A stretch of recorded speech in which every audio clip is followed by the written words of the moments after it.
Pelaku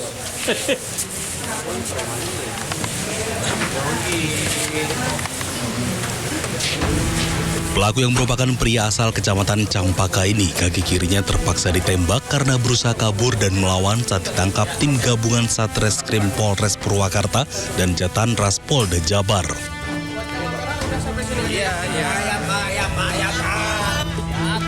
Pelaku bernama Yogi merupakan pelaku utama penganiayaan yang menyebabkan tewasnya Dadang, tuan rumah hajatan di Desa Kertamukti, Kecamatan Campaka, Kabupaten Purwakarta.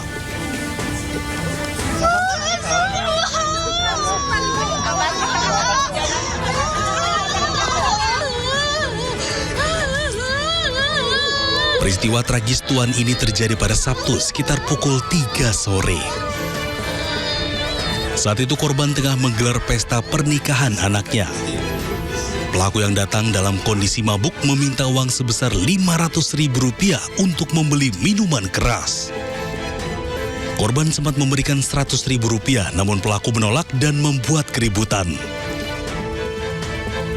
Dalam kondisi emosi dan terpengaruh alkohol, pelaku menganiaya korban hingga terjatuh dan tak sadarkan diri.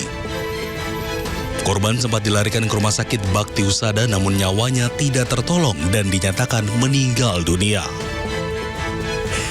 Tim gabungan berhasil mengamankan terduga pelaku yang melarikan diri di wilayah di Jalan Alternatif Segala Herang, Kabupaten Subang. Tadi siang kita berhasil amankan pelaku. Dan saat ini pelaku telah diamankan dan sedang menjalani proses penyidikan lebih lanjut. Dalam peristiwa ini juga, korban yang mengalami luka inisial A dan terduga pelaku inisial K berhasil diamankan di Jalan Cempaka, Purwakarta, yang saat ini juga sedang dilakukan pemeriksaan. Selain pelaku utama, polisi juga turut mengamankan seorang terduga lain yang diduga terlibat dalam penganiayaan. Atas perbuatannya, tersangka dijerat ancaman hukuman hingga 7 tahun penjara. Dari Purwakarta, Jawa Barat, Irwan Ainus melaporkan. Tak terima namanya disebut sebagai bohir dalam kasus fitnah ijazah Jokowi, Wakil Presiden RI ke-10 dan 12 Yusuf Kala melaporkan Rismon Sianipar ke polisi. Sementara itu Roy Suryo menantang Rismon untuk bicara langsung jika benar ia mengetahui Roy menerima 5 miliar rupiah dari Yusuf Kala. Saya Rismon Hasiolan Sianipar.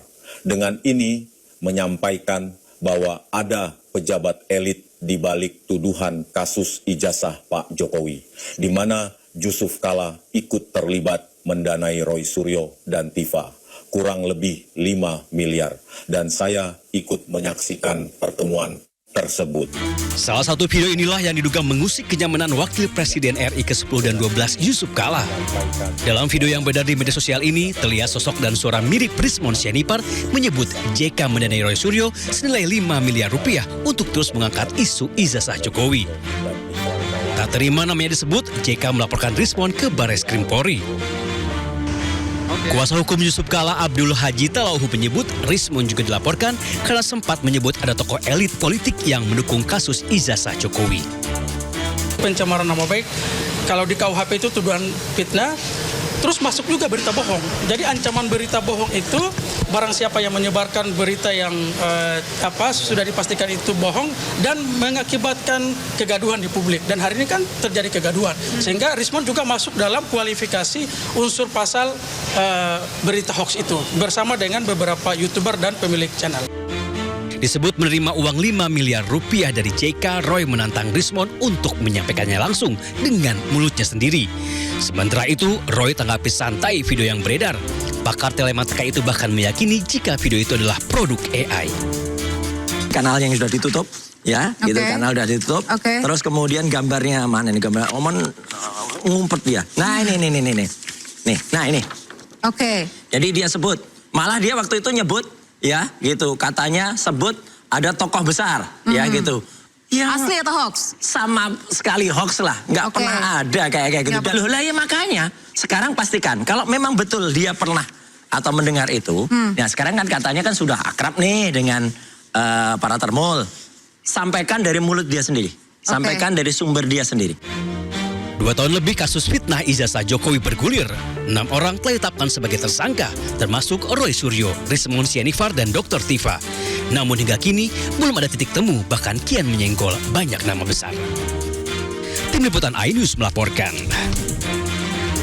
Kejaksaan Agung menarik Kepala Kejaksaan Negeri Karo, Sumatera Utara beserta sejumlah jaksa yang menangani perkara videografer Amsal Sitepu. Iya, langkah ini diambil menyusul munculnya dugaan pelanggaran etik setelah Amsal Sitepu divonis bebas oleh pengadilan.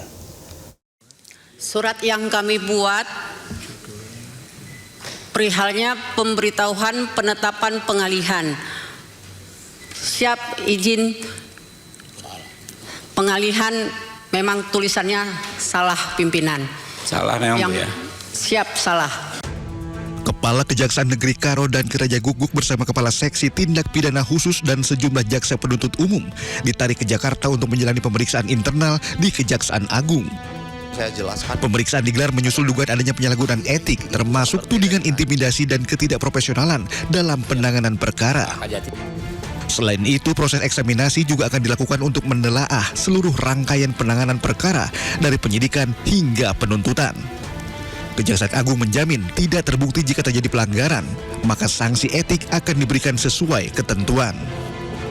Dilakukan pengaman dalam rangka untuk dilakukan pemeriksaan, klarifikasi bagaimana terhadap apakah ada pelanggaran dalam penanganan perkara seperti itu, perkara seperti apa, ya kan? Apabila nantinya akan diteruskan ke tim eksaminasi, apabila ada pelanggaran, ya tentunya akan ada, seandainya ada ketentuan pelanggaran, akan ada sanksi etik dari internal kita. Inikah keadilan yang diyakini oleh penuntut umum Kabupaten Karo di dalam BAP penyidikan ke dalam surat tuntutannya? Sebelumnya, Amsal Sitepu dituntut 2 tahun penjara dalam kasus dugaan korupsi pembuatan video profil desa di Kabupaten Karo. Saya cuma mencari keadilan, Pak.